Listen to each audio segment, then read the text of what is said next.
ਦਿੱਤਾ ਆ। और आओ असी अज दे विषय दी ओर जावांगे। और अज दा जो साडा विषय खुदा दे विच है, साडे बैपतिज़म नूं अच्छी रीति दे नाल जाणदे आ। और हुण असी बच्चे नहीं आ कि दुध ही पीवांगे, साडे प्रीच दा स्टाइल हुण विश्वास दे उत्ते नहीं रहेगा। सो इस करके अज दा जिहड़ा साडा विषय आ वो है which church today right, which is church today right. अज दे दिन दे विच किहड़ा चर्च सही आ, अज के दिन के किहड़ा चर्च सही आ। साडे इर्द गिर्द बहुत जे चर्च ने जगह, मैं तुहानूं पहला भी यह गल आखी है, हर जगह जिते यीशु यीशु हालेलुया होवे नहीं जाना चाहिए।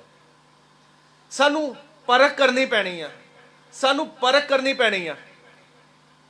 अयूब दे विच लिखिया आ कि जिवें जीभ दे नाल स्वाद परखिया जांदा कि कन्नां दे नाल वचन नहीं परखे जांदे। असीं पढ़ी है ना वो आद। सो इस करके अपने कन्नां दे नाल हमेशा वचनां नूं परखना। कोई भी प्रीच करदा, मैं भी प्रीच करदा आ, असीं वचनां नूं जरूर परखना आ कि ये वचन जो प्रीच किते जांदे ने बिबलिकल ने, कि बाइबल दे अनुसार ने, ठीक है। असीं किद्दां उन्हां दी पहचान करिए, आओ वचन दे नाल करांगे, अलग अलग गल्लां दे नाल करांगे। नंबर 1 जोड़े चर्च किहड़े चर्च ठीक ने उन्हां दी पहचान असीं करांगे। नंबर 1 की आ, जो लोकां नूं तैयार करदे ने। नंबर 1 चर्च दी पहचान की आ, अच्छे चर्च दी जिहड़े लोकां नूं तैयार करते हैं। वो वचन असी बाइबल के देखा, प्रेरित दे काम 3 अध्याय 19 तो लैके 1 तक। प्रेरित दे काम 3 अध्याय 19 तो लैके 1 तक। Book of Acts chapter 3 verse 9 to 21। रसूलों के किताब 3 अध्याय ओदा 19 तो 21 माइक दे विच जल्दी दे नाल पढ़ांगे। इसीलिए मन फिराओ और तुम्हारे पाप मिटाए जाएं, हाँ। जिससे प्रभु के सम्मुख से विश्रांति। देखो नंबर 1 सब तो पहला जेड़ा प्रचारक है प्रचार करदा, मन फिराओ, अपने पाप तो पश्चाताप करो, अपने पापा तो, व्यभिचार तो, नशियां तो, लड़ाई झगड़ा तो, ओहो चर्च अच्छा आ। क्योंकि थल्ले की लिखा है मन फिराओ, लौट आओ, तुम्हारे पाप मिटाए जान और प्रभु के सम्मुख से विश्राम के दिन आए। प्रभु के सम्मुख से विश्राम, विश्राम सेकंड या आशीष। सो यीशु मसीह ने कभी भी किस दा प्रचार नहीं किया? आशीष दा। चेलियां ने भी कभी भी आशीष दा प्रचार नहीं किया। यीशु मसीह जो धरती के जी उठे, उन्होंने रसूलों को भेजा, जाओ लोगों को बैपतिज़म दो। असीं देखते हैं बाइबल दे उही देख रहे हैं कि चेलियां ने भी कभी आशीष का प्रचार नहीं किया, ना चंगाई का प्रचार किया। जो 3 अध्याय असीं आयत पढ़ते हैं 19 दे विच, उस तो पहला 3:1 दे विच की होया, एक लंगड़ा हील किया गया। एक लंगड़ा की किया गया? चंगा किया गया। पर पतरस ने फिर भी चंगाई का प्रचार नहीं किया, चंगाई का प्रचार नहीं किया। और इत्थे असीं पतरस दे उपदेश पढ़ते हैं, 11 के ऊपर टैक्स फॉन्ट पढ़ते हैं, उत्थे लिखा मंदिर में पतरस का उपदेश। पतरस प्रीच कर रहा, प्रचार कर रहा। वो प्रचार की कर रहा? पापां तो मोड़ आओ तां तुहाडे उत्ते ब्लैसिंग आएगी। ये आ रियलिटी प्रीच, ये आ असली प्रचारक जिहड़ा सब तो पहला तुहानूं कहेगा पाप छड्ड फिर ब्लैसिंग आएगी, पाप छड्ड फिर वीजा लगेगा, पाप छड्ड फिर तैनूं घर मिलेगा। अज जीवन दे विच पाप आ पर वीजा लग रहा, वो मेरा परमेश्वर नहीं है। मेरा परमेश्वर कलवरी क्रूस दे उत्ते तुहाडे लई पापां दे लई लहू बहाया, पापां दी क्षमा दे निमित्त उहने लहू बहाया, ना कि तुहाडा वीजा लगन दे लई। नो डाउट मेरा परमेश्वर तुहाडा वीजा ला देगा, मेरा परमेश्वर तुहानूं थल्लियों उच्चा कर देगा, क्योंकि बाणी आखदी है उहने तुहानूं पूछ नहीं बल्कि की ठहराया? सिर ठहराया। तुसीं सिर हो, पर उस तो पहला तुहानूं साडे पापां तो मुड़ना पैना है। ये मैं नहीं, ये बाइबल आखदी आ। सो पतरस ने जिहड़ा प्रीच किया वो पाप दे उत्ते किया। सब तो पहला उहदे प्रीच दे विच सानूं नजर आया कि पापां ते उत्तों तौबा करो। उन्हें आशीष का प्रचार नहीं किया, आशीष के पिछे लोगों को नहीं लाया। अज आशीष का प्रचार होया, ब्लैसिंग का प्रचार होया। मैं बहुत देख रहा हां साडे इर्द गिर्द एवरी टाइम आशीष का, ब्लैसिंग का, बिजनेस का, सक्सैस का, मटीरियल थिंग्स का, शरीरिक प्रचार जिन्हों कहा जाता है। परमेश्वर ने सानू शरीर दे विच उच्चा करने दे लई कलीसिया दे विच नहीं बुलाया। परमेश्वर ने जो अदन दी वाटिका दे विच पाप हो गया सी, जिहड़ी आत्मिकता साडे तो गायब हो गई सी, जिहड़ी आत्मिकता दे नाल असीं परमेश्वर दे नजदीक दांदे सी, उस आत्मिकता दे विच वधन दे लई परमेश्वर ने कलीसिया नू संगठित किया सी, कलीसिया नू बनाया सीगा। और उस कलीसिया दे विच पाप दा प्रचार प्रथम आ, उस दे बाद सैकंड आशीष का आया। अगे 20 दे विच पढ़ो। हाँ, और वह यीशु को भेजे जो तुम्हारे लिए पहले ही से मसीह ठहराया गया है। हाँ। अवश्य है कि वह स्वर्ग में से उस समय तक रहे जब तक कि वह सब बातों का सुधार ना कर ले। जब तक ਸਮਝੇ ਮੈਂ ਕੀ ਕਹਿ ਰਿਹਾ? ਪਾਪ ਦੇ ਨਾਲ ਲੋਕਾਂ ਦੇ ਹਿਰਦੇ ਕਿੱਥੇ ਛਿਤਣਗੇ? ਇੱਥੇ ਲਿਖਿਆ ਹੈ ਪ੍ਰੀਚ ਕਰਨ ਦੇ ਵਿੱਚ ਪਤਰਸ ਦੇ ਜਿਹੜੇ ਪ੍ਰੀਚ ਕਰਨ ਦਾ ਸਟਾਈਲ ਸੀ, ਨੰਬਰ 1 ਉਹਦੇ ਵਿੱਚ ਕੀ ਲੋਕਾਂ ਨੂੰ ਪਾਪ ਦੇ ਲਈ ਕਾਇਲ ਕੀਤਾ, ਨੰਬਰ 2 ਸੀ ਸੁਧਾਰ ਦੀਆਂ ਗੱਲਾਂ ਉਹਦੇ ਪ੍ਰੀਚ ਦੇ ਵਿੱਚ ਸੀ। ਮੈਂ ਅੱਜ ਪ੍ਰੀਚ ਕਰ ਰਿਹਾ ਹਾਂ ਕਿ ਅਸੀਂ ਕਿੱਦਾਂ ਚਰਚ ਨੂੰ ਪਛਾਣੀਏ। ਮੈਂ ਪੂਰੇ ਅੱਧਾ ਘੰਟਾ ਲਾ ਕੇ ਤੁਹਾਨੂੰ ਸਮਝਾਇਆ, ਲਾਸਟਲੇ 15 ਮਿੰਟ ਦੇ ਉੱਤੇ ਫਿਰ ਤਰੀਕੇ ਨਾਲ ਮੈਂ ਆਸ਼ੀਸ਼ ਤੇ ਪ੍ਰਚਾਰ ਕਰ ਦਿੱਤਾ। ਆਓ ਆਪਣੇ ਬੀਜ ਕੱਢੋ। ਸਮਝੇ? ਬੀਜ ਦੇ 5 ਤਰੀਕੇ ਦੇ ਬੀਜ। ਪ੍ਰਾਰਥਨਾ ਦਾ ਬੀਜ, ਦੂਸਰਾ ਕਿਹੜਾ ਵਚਨ ਦਾ ਬੀਜ, ਤੀਸਰਾ ਕਿਹੜਾ ਤੁਹਾਡੀ ਸਮਰਪਣ ਦਾ ਬੀਜ, ਤੁਹਾਡੀਆਂ ਕਮਾਈਆਂ ਦਾ। ਜਦੋਂ ਕਮਾਈਆਂ ਦੇ ਬੀਜ ਦੀ ਵਾਰੀ ਆਈ ਉਦੋਂ ਅਸੀਂ 20 ਮਿੰਟ ਲਾਤੇ। ਜਦੋਂ ਪ੍ਰਾਰਥਨਾ ਦੇ ਬੀਜ ਦੇ ਬਾਰੇ ਸਮਝਾ ਰਹੇ ਸੀ ਉਸ 10 ਮਿੰਟ 'ਚ ਜੰਪ ਕਰ ਗਏ। This is not a biblical preach. ਇਹ ਬਿਬਲੀਕਲ ਨਹੀਂ ਆ। ਬਿਬਲੀਕਲ ਜੋ ਪ੍ਰੀਚ ਆ, ਜੋ ਉਪਦੇਸ਼ ਆ, ਉਹ ਹੈ ਸਭ ਤੋਂ ਪਹਿਲਾਂ ਪਾਪ ਦਾ ਪ੍ਰਚਾਰ ਇੱਕ ਪ੍ਰਚਾਰਕ ਕਰੇਗਾ, ਫਿਰ ਸੈਕਿੰਡ ਬਲੇਸਿੰਗ ਆ, ਉਸ ਦੇ ਬਾਅਦ ਥਰਡ ਕੀ ਆ, ਉਹਦੇ ਪ੍ਰਚਾਰ ਦੇ ਵਿੱਚ ਸੁਧਾਰ ਹੋਏਗਾ। ਸੁਧਾਰ ਮਤਲਬ ਆਤਮਿਕ ਗਰੋਥ ਹੋਏਗੀ। ਅੱਜ 20 ਸਾਲ ਹੋ ਗਏ, 15 ਸਾਲ ਹੋ ਗਏ, 10 ਸਾਲ ਹੋ ਗਏ, 5 ਸਾਲ ਹੋ ਗਏ, ਲੋਕਾਂ ਨੂੰ ਡਾਕਟਰਾਈਨ ਦਾ ਪਤਾ ਹੀ ਨਹੀਂ, ਬਾਈਬਲ ਦੇ ਸਿਧਾਂਤਾਂ ਦਾ ਪਤਾ ਹੀ ਨਹੀਂ ਆ।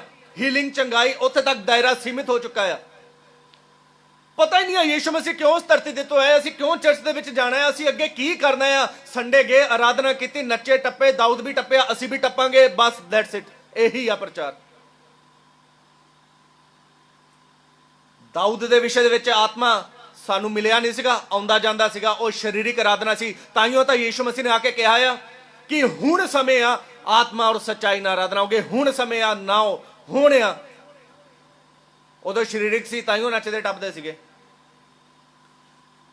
ਚਰਚ ਉद्धार ਦਾ ਸਥਾਨ ਆ। ਚਰਚ ਪਰਮੇਸ਼ਰ ਦੀ ਉਪਸਥਿਤੀ ਦਾ ਸਥਾਨ ਆ। ਜਿੱਥੇ ਪਰਮੇਸ਼ਰ ਦੀ ਉਪਸਥਿਤੀ ਆ ਉੱਥੇ ਪਰਮੇਸ਼ਰ ਦੀ ਗੰਭੀਰਤਾ ਆ। ਲਿਖਿਆ ਸੀ ਤਿਮੋਥੇਸ ਦੇ ਵਿੱਚ ਅਸੀਂ ਸਾਰਾ ਜੀਵਨ ਗੰਭੀਰਤਾ ਔਰ ਭਗਤੀ ਨਾਲ ਬਤੀਤ ਕਰੀਏ। 5 ਸਾਲ ਹੋ ਗਏ ਸਾਨੂੰ ਪਤਾ ਹੀ ਨਹੀਂ ਚਰਚ ਦੇ ਵਿਸ਼ੇ ਦੇ ਵਿੱਚ। 5 ਸਾਲ ਹੋ ਗਏ ਸਾਨੂੰ ਪ੍ਰੋਪਰਲੀ ਖੁਦਾ ਦੇ ਕਲਾਮ ਦੇ ਵਿਸ਼ੇ ਦੇ ਵਿੱਚ ਅਧਿਐਨ ਨਹੀਂ ਹੈ। ਯੀਸ਼ੂ ਮਸੀਹ ਨੇ ਕਿਹੜੀਆਂ ਡਾਕਟਰਾਈਨ ਦਿੱਤੀਆਂ, ਯੀਸ਼ੂ ਮਸੀਹ ਨੇ ਕਿਹੜੀਆਂ ਸਿੱਖਿਆਵਾਂ ਦਿੱਤੀਆਂ ਆ, ਪਤਾ ਹੀ ਨਹੀਂ ਆ ਸਾਨੂੰ। ਮੈਂ ਕੱਲ ਆਪਣੀ ਵਾਈਫ ਨੂੰ ਕਹਿ ਰਿਹਾ ਸੀਗਾ, ਉਹ ਪਹਿਲਾ ਕੁਰਿੰਥੀਆਂ ਫਸਟ ਕੁਰਿੰਥੀਅਸ ਪੜ੍ਹ ਰਹੀ ਸੀ, ਉਹ ਵਰਦਾਨਾਂ ਦੇ ਵਿਸ਼ੇ ਦੇ ਵਿੱਚ ਆ ਕੇ ਪੜ੍ਹਿਆ ਉਹਨਾਂ ਨੇ। ਮੈਨੂੰ ਪੁੱਛਿਆ, ਮੈਂ ਕਿਹਾ ਕਿਹਨੂੰ ਕਹਿ ਰਿਹਾ? ਪ੍ਰੇਰਿਤ ਪੌਲਸ, ਹਨਾ? ਕਹਿੰਦੀ ਕਲੀਸਿਆ ਨੂੰ। ਤੇ ਮੈਂ ਕਿਹਾ ਪ੍ਰੇਰਿਤ ਪੌਲਸ ਅੱਜ ਕਲੀਸਿਆ ਨੂੰ ਸਮਝਾ ਰਿਹਾ ਵਰਦਾਨ ਪਾਓ। ਮੈਂ ਕਿਹਾ ਜਿਹੜਾ ਸੋਚ ਆਲੇ ਦੁਆਲੇ ਕੀ ਹੋ ਰਿਹਾ ਆ, ਅੱਜ ਵਿਸ਼ਵਾਸੀਆਂ ਦੀ ਪਹੁੰਚ ਹੀ ਨਹੀਂ ਵਰਦਾਨਾਂ ਤੱਕ। ਉਹ ਸੋਚਦੇ ਸਾਡੇ ਵਾਸ ਦਾ ਕੰਮ ਨਹੀਂ ਆ, 40 ਉਪਵਾਸ ਰੱਖਣੇ ਪੈਣੇ, ਪਹਾੜ ਤੇ ਜਾਣਾ ਪੈਣਾ, ਕਿਉਂਕਿ YouTube ਤੇ ਇਹੀ ਕੁਝ ਦੇਖਦੇ ਆ, ਪਹਾੜ ਤੇ ਗਿਆ ਪਾਦਰੀ, ਇਹੀ ਦੇਖਦੇ ਆ। ਲੋਕੀ ਕੀ ਕਹਿੰਦੇ? ਛੱਡੋ ਪਰਾ, ਸਾਡੇ ਵਾਸ ਦਾ ਕੰਮ ਨਹੀਂ, ਅਸੀਂ ਤਾਂ 8 ਘੰਟੇ ਕੰਮ ਕਰਨਾ ਹੈ। ਮੈਂ ਤੁਹਾਨੂੰ ਕਹਿ ਰਿਹਾ, ਉੱਥੇ ਲਿਖਿਆ ਪਵਿੱਤਰ ਆਤਮਾ ਜਿਹਨੂੰ ਜੋ ਚਾਹੇ ਵੰਡ ਦੇਵੇ। ਕਿ ਤੁਹਾਡੇ ਵਿੱਚੋਂ ਕੋਈ ਪਹਾੜ ਤੇ ਗਿਆ ਦਰਸ਼ਨ ਦੇਖਣ ਲਈ? ਤੁਸੀਂ ਦਰਸ਼ਨ ਨਹੀਂ ਦੇਖਦੇ? ਕਿ ਮੇਰੇ ਤੋਂ ਮਿਲਣ ਤੋਂ ਪਹਿਲਾਂ ਤੁਸੀਂ ਦਰਸ਼ਨ ਦੇਖਦੇ ਸੀਗੇ? ਕਿ ਤੁਸੀਂ ਕੋਈ ਪਹਾੜ ਤੇ ਗਏ? ਪਵਿੱਤਰ ਆਤਮਾ ਜਿਹਨੂੰ ਵੰਡ ਦੇਵੇ, ਜੋ ਵੰਡ ਦੇਵੇ। ਵਰਦਾਨ ਵਿਸ਼ਵਾਸੀਆਂ ਦੇ ਲਈ ਆ। ਪ੍ਰੇਰਿਤ ਪੌਲਸ ਕਹਿੰਦਾ ਵਿਸ਼ਵਾਸੀਆਂ ਨੂੰ ਤੁਸੀਂ ਭਵਿੱਖਬਾਣੀ ਦੀ ਧੁਨ 'ਚ ਲੱਗੇ ਰਹੋ। ਕਹਿੰਦਾ ਆਓ ਤੁਹਾਨੂੰ ਮੈਂ ਵਰਦਾਨਾਂ ਦੇ ਬਾਰੇ ਜਾਣਕਾਰੀ ਦਿੰਦਾ ਆ। ਸੋ ਜਿਹੜੇ ਅਸਲੀ ਪ੍ਰਚਾਰਕ ਆ ਲੋਕਾਂ ਦੇ ਅੰਦਰ ਸੁਧਾਰ ਲੈ ਕੇ ਆਉਂਦੇ ਆ। ਨੰਬਰ 2 ਅਸੀਂ ਦੇਖਾਂਗੇ, ਪਹਿਲੇ ਨੰਬਰ ਤੇ ਗੱਲ ਕਰੀਏ ਜਿਹੜੇ ਲੋਕਾਂ ਨੂੰ ਤਿਆਰ ਕਰਦੇ ਨੇ ਪਾਪ ਦੇ ਵਿਸ਼ੇ ਦੇ ਵਿੱਚ ਪ੍ਰਚਾਰ ਕਰਕੇ। ਨੰਬਰ 2 ਆ ਚਰਚ ਨੂੰ ਰੀਬਿਲਡ ਕਰਨ ਵਾਲੇ। ਰੀਬਿਲਡ ਮਤਲਬ ਪੜਾਂਗੇ ਆਪਣੇ ਤੋਂ ਕੰਮ 15 ਦੀ 15 ਤੋਂ 18, 15 ਦੀ 15 ਤੋਂ 18। ਨੰਬਰ 2 ਆ ਕਿ ਚਰਚ ਨੂੰ ਜਿਹੜੇ ਰੀਬਿਲਡ ਕਰਦੇ ਨੇ। ਪੜਾਂਗੇ। इससे भविष्यद्वक्ताओं की बातें भी मिलती हैं, हाँ। जैसा कि लिखा है, हाँ। इसके बाद मैं फिर आकर दाऊद का गिरा हुआ डेरा उठाऊंगा और उसके खंडरों को फिर बनाऊंगा। हाँ, मैं दाऊद का गिरा हुआ डेरा उठाऊंगा, उसके खंडरों को फिर से उठाऊंगा और बनाऊंगा। एक अच्छा प्रचारक है ਜਿਹੜਾ अच्छा ਪਾਸਵਾਨ ਆ, ਉਹ ਡਿਗੇ ਹੋਇਆਂ ਨੂੰ ਬਣਾਉਂਦਾ ਆ, ਉਹ ਉਹਨਾਂ ਨੂੰ ਉਠਾਉਂਦਾ ਆ, ਕਾਉਂਸਲਿੰਗ ਕਰਦਾ ਆ, ਉਹਨਾਂ ਨੂੰ ਵਚਨ ਦੇ ਰਾਹੀਂ ਸਮਝਾਉਂਦਾ, ਟੀਚ ਕਰਦਾ। ਯੀਸ਼ੂ ਮਸੀਹ ਨੇ 3 ਪ੍ਰਕਾਰ ਦੀ ਸੇਵਕਾਈ ਕੀਤੀ, ਚੌਥੀ ਕੋਈ ਸੇਵਾ ਯੀਸ਼ੂ ਮਸੀਹ ਨੇ ਨਹੀਂ ਕੀਤੀ। ਨੰਬਰ 1 ਉਹਨੇ ਸੇਵਕਾਈ ਕੀ ਕੀਤੀ ਆ? ਸੁਸਮਾਚਾਰ ਗੋਸਪਲ ਪ੍ਰੀਚ ਕੀਤਾ ਹੈ। ਨੰਬਰ 2 ਡਿਲੀਵਰੈਂਸ ਕੀਤੀ ਆ। ਨੰਬਰ 3 ਟੀਚਿੰਗ ਦਿੱਤੀ ਆ। ਅੱਜ ਬਹੁਤ ਲੋਕ ਨੰਬਰ 2 ਵਾਲੀ ਸੇਵਾ ਦੇ ਉੱਤੇ ਟਿਕ ਗਏ ਆ, ਉਹ ਹੈ ਡਿਲੀਵਰੈਂਸ। ਉਹ ਕਹਿੰਦੇ ਅਸੀਂ ਤਾਂ ਸੁਸਮਾਚਾਰ ਪ੍ਰਚਾਰ ਕਰਨਾ ਬਸ ਤੇ ਚੰਗਾਈ ਕਰਨੀ ਆ, ਟੀਚਿੰਗ ਸਾਡਾ ਕੰਮ ਨਹੀਂ ਆ। ਬਾਈਬਲ ਕਹਿੰਦੀ ਆ ਤਿਮੋਥੀਅਸ ਨੂੰ ਇੰਸਟਰਕਸ਼ਨ ਦਿੰਦਾ ਪ੍ਰੇਰਿਤ ਪੌਲਸ, ਉਹ ਇੱਕ ਪਾਸਵਾਨੀ ਲੈਟਰ ਆ। ਜਦੋਂ ਉਸ ਪਾਸਟਰ ਨੂੰ ਤਿਮੋਥੀਅਸ ਨੂੰ ਪੌਲਸ ਲੈਟਰ ਲਿਖਦਾ ਆ, ਉਹ ਆ ਕੇ ਸਮਝਾਉਂਦਾ ਆ ਕਿ ਮੇਰਾ ਸਮਾਂ ਪੂਰਾ ਹੋ ਗਿਆ, ਹੁਣ ਮੈਂ ਪਰਮੇਸ਼ਵਰ ਕੋਲ ਜਾ ਰਿਹਾ ਆ, ਹੁਣ ਤੂੰ ਅੱਗੇ ਚਰਚ ਇਦਾਂ ਸੰਭਾਲਣਾ ਹੈ। ਚਰਚ ਦੇ ਵਿੱਚ ਜੇ ਕਿਸੇ ਵਿਸ਼ਵ ਦਾ ਆਰਡੀਨੇਟ ਕਰਨਾ ਆ, ਉਹ ਸਭ ਤੋਂ ਪਹਿਲਾਂ ਉਹ ਕਲਾਮ ਦੇ ਵਿੱਚ ਨਿਪੁੰਨ ਹੋਵੇ। ਲੋਕੀ ਕਹਿੰਦੇ ਟੀਚ ਕਰਨਾ ਮੇਰਾ ਕੰਮ ਨਹੀਂ ਆ, ਬਾਈਬਲ ਕਹਿੰਦੀ ਕਲਾਮ ਦੇ ਵਿੱਚ ਨਿਪੁੰਨ ਹੋਵੇ। ਯੀਸ਼ੂ ਮਸੀਹ ਨੇ ਟੀਚਿੰਗ ਦਿੱਤੀ, ਜਦੋਂ ਸਭ ਲੋਕ ਯੀਸ਼ੂ ਮਸੀਹ ਨੂੰ ਛੱਡ ਕੇ ਚਲੇ ਗਏ ਕਿਉਂਕਿ ਯੀਸ਼ੂ ਮਸੀਹ ਦੀਆਂ ਗੱਲਾਂ ਅੱਛਾ ਨਹੀਂ ਲੱਗੀਆਂ ਉਹਨਾਂ ਨੂੰ। ਪਹਿਲਾਂ ਯੀਸ਼ੂ ਮਸੀਹ ਬਰਕਤ ਦੇ ਰਿਹਾ ਸੀ, ਚੰਗਾਈ ਕਰ ਰਿਹਾ ਸੀ, ਹੀਲਿੰਗ ਕਰ ਰਿਹਾ ਸੀ, ਆਸ਼ੀਸ਼ ਦੇ ਲੋਕਾਂ ਨੂੰ ਅੱਛਾ, ਭੀੜ ਆ ਰਹੀ ਸੀ, ਲੋਕਾਂ ਦੇ ਪਿੱਛੇ ਗਿੜ ਰਹੇ ਸੀਗੇ। ਸਮਝੇ ਮੇਰੀ ਗੱਲ ਕੀ ਕਹਿਣਾ ਚਾਹ ਰਿਹਾ ਮੈਂ? ਜਦੋਂ ਹੀਲਿੰਗ ਹੁੰਦੀ ਸੀ, ਭੀੜ ਦੀ ਭੀੜ ਯੀਸ਼ੂ ਮਸੀਹ ਪਿੱਛੇ ਚੱਲ ਰਹੀ ਸੀਗੀ। ਜਦੋਂ ਟੀਚਿੰਗ ਕਰਨਾ ਸ਼ੁਰੂ ਕੀਤਾ ਯੀਸ਼ੂ ਮਸੀਹ ਨੇ, ਸਭ ਛੱਡ ਕੇ ਚਲੇ ਗਏ। ਯੀਸ਼ੂ ਮਸੀਹ ਕਹਿੰਦਾ ਪਿਛਲਿਆਂ ਨੂੰ ਤੁਸੀਂ ਵੀ ਜਾਣਾ ਤੇ ਜਾ ਸਕਦੇ ਹੋ। ਪਤਰਸ ਕਹਿੰਦਾ ਪ੍ਰਭੂ ਅਨੰਤ ਜੀਵਨ ਦੀਆਂ ਗੱਲਾਂ ਤੇਰੇ ਕੋਲ ਆ। ਇਹ ਕੱਚਾ ਜਿਹੜਾ ਪ੍ਰਚਾਰਕ ਆ ਹਮੇਸ਼ਾ ਸਾਨੂੰ ਬਣਾਉਂਦਾ ਆ, step by step, step by step, step by step, ਕ੍ਰਮ ਅਨੁਸਾਰ, ਸਿਸਟਮੈਟਿਕਲੀ। ਅੱਜ ਪਾਪ ਦੇ ਵਿਸ਼ੇ 'ਚ ਪ੍ਰਚਾਰ ਕਰ ਦਿੱਤਾ, ਲੋਕਾਂ ਨੂੰ ਪਾਪ ਦਾ ਪਤਾ ਆ, ਆਸ਼ੀਸ਼ ਦਾ ਪਤਾ ਆ, ਚੰਗਾਈ ਦਾ। ਸਿਰਫ ਇਨ 3 ਗੱਲਾਂ ਦੇ ਬਾਰੇ ਲੋਕਾਂ ਨੂੰ ਪਤਾ ਆ। ਮੈਂ ਪੁੱਛਣਾ ਚਾਹੁੰਦਾ ਤੁਹਾਨੂੰ ਕਿੰਨੇ ਲੋਕਾਂ ਨੂੰ ਪ੍ਰਕਾਸ਼ਿਤ ਵਾਕਿਆ ਬਾਰੇ ਪਤਾ? ਪਾਦਰੀ ਸਾਹਿਬ ਕਹਿੰਦੇ ਆ ਇਹਦੀ ਕੀ ਲੋੜ ਹੈ ਸਿਖਾਉਣ ਦੀ। ਪ੍ਰੇਰਿਤ ਪੌਲਸ ਕਹਿੰਦਾ ਮੈਂ ਤੁਹਾਨੂੰ ਪੂਰਾ ਪ੍ਰਚਾਰ ਕੀਤਾ। ਤੁਹਾਡਾ ਹੱਕ ਆ ਬਾਈਬਲ ਨੂੰ ਜਾਣਨਾ, ਤੁਹਾਡਾ ਨਿੱਜੀ ਹੱਕ ਆ, ਕਿਉਂਕਿ ਪਰਮੇਸ਼ਰ ਦੇ ਤੁਸੀਂ ਸੰਤਾਨ ਹੋ। ਮੈਂ ਤੁਹਾਨੂੰ ਪੁੱਛਣਾ ਚਾਹੁੰਦਾ ਕਿੰਨੇ ਕੁ ਲੋਕ ਤੁਸੀਂ ਮਿਲਾਪ ਵਾਲੇ ਤੰਬੂ ਨੂੰ ਜਾਣਦੇ ਹੋ? ਕਿੰਨੇ ਕੁ ਲੋਕ ਤੁਸੀਂ ਦੂਸਰੇ ਆਗਮਨ ਨੂੰ ਜਾਣਦੇ ਹੋ? ਕਿੰਨੇ ਕੁ ਸਿਧਾਂਤ ਬਾਈਬਲ ਦੇ ਜਾਣਦੇ ਹੋ? ਬਾਈਬਲ ਦੀ ਡਾਕਟ੍ਰਿਨਸ ਬਾਰੇ ਜਾਣਦੇ ਹੋ? ਬਾਈਬਲ ਕੀ ਆ? ਕਿੱਥੋਂ ਬਾਈਬਲ ਨਿਕਲ ਕੇ ਗਿਆ? ਮੈਂ ਤੁਹਾਨੂੰ ਪੁੱਛਣਾ ਚਾਹੁੰਦਾ ਕਿੰਨੇ ਲੋਕਾਂ ਨੂੰ ਪਤਾ ਆ ਕਿ ਬਾਈਬਲ ਨੂੰ ਬਾਈਬਲ ਕਿਉਂ ਕਹਿੰਦੇ ਆ? ਬਾਈਬਲ ਨੂੰ ਬਾਈਬਲ ਕਿਉਂ ਕਹਿੰਦੇ ਆ? ਬੱਚੇ, ਦੁੱਧ ਪੀਣ ਵਾਲੇ, ਕਿਉਂਕਿ ਪੁੱਛੋ ਕਿ ਤੁਸੀਂ ਚਰਚ ਕਿੱਥੇ ਜਾਂਦੇ ਹੋ? ਬਹੁਤ ਘੱਟ ਇਦਾਂ ਦੇ ਵਰਸ਼ਿਪਰ ਆ ਜਿਹੜੇ ਚਰਚ ਜਾਂਦੇ ਆ। ਰਿਐਲਿਟੀ ਉਹ ਹੀ ਵਰਸ਼ਿਪਰ ਆ। ਇੰਨੇ ਵਰਸ਼ਿਪਰ ਉੱਠ ਚੁੱਕੇ ਨੇ, ਉਹਨਾਂ ਦੇ ਵਿੱਚੋਂ ਬਹੁਤ ਤੇਰੇ ਵਰਸ਼ਿਪਰ ਚਰਚ ਹੀ ਨਹੀਂ ਜਾਂਦੇ। ਇੱਧਰ ਉੱਧਰ ਉਹਨਾਂ ਦੀ ਆਵਾਜ਼ ਅੱਛੀ ਆ, ਔਰ ਸਾਡੇ ਸੇਵਕ ਵੀ ਉਵੇਂ ਦੇ ਆ ਜਿਹੜੇ ਉਹਨਾਂ ਨੂੰ 1500 2000 ਚ ਸੱਦ ਲੈਂਦੇ ਆ।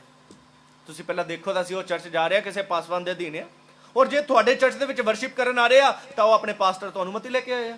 ਇਹ ਬਿਬਲੀਕਲ ਟੀਚਿੰਗ ਆ। ਅਸੀਂ ਕਿਸੇ ਵਰਸ਼ਿਪਰ ਨੂੰ ਆਪਣੇ ਚਰਚ 'ਚ ਸੱਦ ਰਹੇ ਆ, ਅਸੀਂ ਉਹਨੂੰ ਪੁੱਛੀਏ ਕਿ ਤੁਸੀਂ ਆਪਣੇ ਪਾਸਵਾਨ ਤੋਂ ਅਨੁਮਤੀ ਲੈ ਕੇ ਆਏ ਹੋ, ਤੁਸੀਂ ਕਿਸ ਚਰਚ ਦੇ ਵਿੱਚ ਹੋ?